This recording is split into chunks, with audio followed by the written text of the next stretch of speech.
ሰላም ቤተሰቦቼ እንዴት ቆያችሁልኝ? ሰላም ነው ወይ?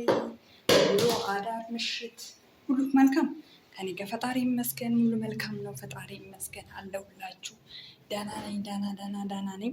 እንግዲህ ፍቅርና ዳጊ በጣም ተጣልተዋል። ያው ዳጊ ደስተኛ አይደለም በሰሞኑን በምታደርገው ነገር ፍቅር በምታደርገው ነገር ደስተኛ አይደለም ዳጊ ማለት ነው። የምታደርገው ነገር ደስ ስላላለኝ ስላልተመቸኝ አትደውይ ብዬሻለሁ። አዎ እውነቱ እንደሆነ እውነት መሆኑን ሳረጋግጥ በማረጋግጥበት በኩል አረጋግጬ ያለው። ስለዚህ ለምንድን ነው ስደውልሽ ማታነሺ? አይ እኔ ጓደኛ ያላት ሴት አልፈልግም ብለኸኝ የለ ወይ? ለዛ ነው ቃልህን አክብሬ ነው ያልደወልኩልክ እና የማላነሳበት። እኔ የራሴ በቂ ምክንያት አለኝ፣ በቂ ችግሮች አለብኝ። ተወኝ ትለዋለች እንግዲህ ፍቅር ማለት ነው። ፍቅር በዚህ አጋጣሚ ምንድን ነው እያደረግሽ ያለሽው? እሺ እውነት ከአብርሃም ጋር ያለው ግንኙነት እውነት ነው? እኛም እኮ ግራ ገባኝ ወገን። የእናንተ ነገር እኮ እኛ ግራ ግብት አለ። ግማሹ ለበቀል ነው ይላል፣ ግማሹ እውነት ሆኖ ከልቡ አፍቅራ ነው፣ እውነቷ ነው፣ የልጅነት ፍቅሯ ነው፣ እውነቷ ነው ይላል። እኛ እኮ ከምን እንደምንሆን እኮ ግራ ገባኝ ወገን። እናንተ እስከምንድን ነው የምትሆኑት? ቤተሰቦቼ እስቲ ንገሩ። እንደኔ ግራ ገብቷቸዋል። እና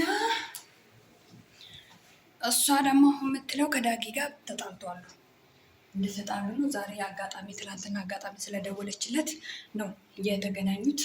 እንግዲህ ለምን ደወልሽ? እኔ ስደውልሽ አታነሽም። አንቺ የምታደርጊው ነገር ደስ አይልም። ስለዚህ አንቺ የምታደርጊው ነገር ደስ ስለማይል እኔ አልደውይ ስትይኝ አልደውልም፣ እኔ ደግሞ አልደውይ ስትለኝ አልደውልም ነው እያለች ያለችው። እንግዲህ እየተጨቃጨቁ ነው። ምክንያቱም እኔ የራሴ ጭቅጭቅ ብዙ ችግር አለብኝ፣ አጨቅጭቀኝ ዳኒ እና ማንም እንትን አይደለም። እና በነገራችን ላይ ዳጊ ደስተኛ አይደለም በእነ አብርሃም ጉዳይ ላይ። እንደዚህ አይነት ነገር ለምን ታደርጊያለሽ ብዬ ስናገር ለምንድን ነው ማሰሚኝ ብሎ ነው እንግዲህ እየተጨቃጨቁ ያሉት። ያው ነገር ግን እንደተረዳውኝ ዳጊና ፍቅር ተጣልተዋል። ምክንያቱም ዳጊ እነ ፍቅርና ሄርሜላ እና በአብርሃም ዙሪያ ላይ የሚሰራውን አልወደደውም። አንተ ሰነፍ ነው፣ አንተ የስንፍና ምክንያት ፍቅር ናት። አንተ የሆነ ነገር ስትሆን ፍቅር ናት የምትነሳው። በዙሪያ ያሉ ሰዎች ጋር ሄደህ ጥሩ ነገር ስለኔ አታውራም። በቃ አቁም፣ ይህን ነገር አቁም። እኔነቴን ማውቀው እኔ ነኝ። አቁም፣ ስሜን በየሄድክበት አታጥፋው ነው እያለች ያለችው ፍቅር። እንግዲህ ዳጊ ምን ብሏት ተናግሯት እንደሆነ አናውቅም። እሷም ተናዳ ነው እያወራች ያለችው።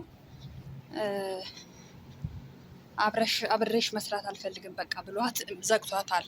በዚህ የተነሳ ማለት ነው፣ በዚህ በና አብርሃም በተነሳው ጉዳይ ላይ ዳጊ ደስተኛ አይደለም በምታደርገው ነገር ማለት ነው። በዛ ነው የተጣሉት ይመስለኛል። ንግግራቸው እንደዛ ነው፣ በዛ ነው የተጣሉት። ዳጊ እንግዲህ የምታደርገው ነገር ደስ ስላላለኝ ደስ ስለማይል እዚህ ውስጥ እንዴት እንደዚህ ትገቢያለሽ? ስራሽ እንደዚህ ደስ አይልም ብዬ ነው የሸሸውሽ ነው እያለ ያለው። እንግዲህ ከዳጊ ጋር እኔ ተስማምታችሁ ወዳችሁ እና ፈቅዳችሁ የምትሰሩ መሰለኝ። ከአብርሃም ጋር ፍቅር ከዳጊ ጋር መጣላታቸው ስለ እውነት መናገር አላውቅም። ዳጊና ፍቅር ተስማምቶ ከአብርሽ ጋር የምትሰራ ነው የመሰለኝ እውነት ለመናገር። እና ከአብርሽ ጋር ከዳጊ ጋር እንግዲህ እንዳያችሁት ከሆነ ተጣልተዋል ማለት ነው ዳጊና ፍቅር።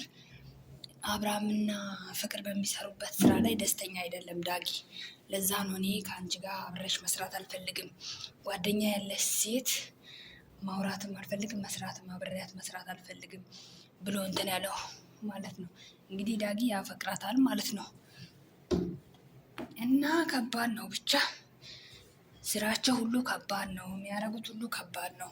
ዳጊ በነገራችን ላይ ስርዓት ያለው ልጅ ነው፣ እውነት ለመናገር ስርዓት ያለው ልጅ ነው።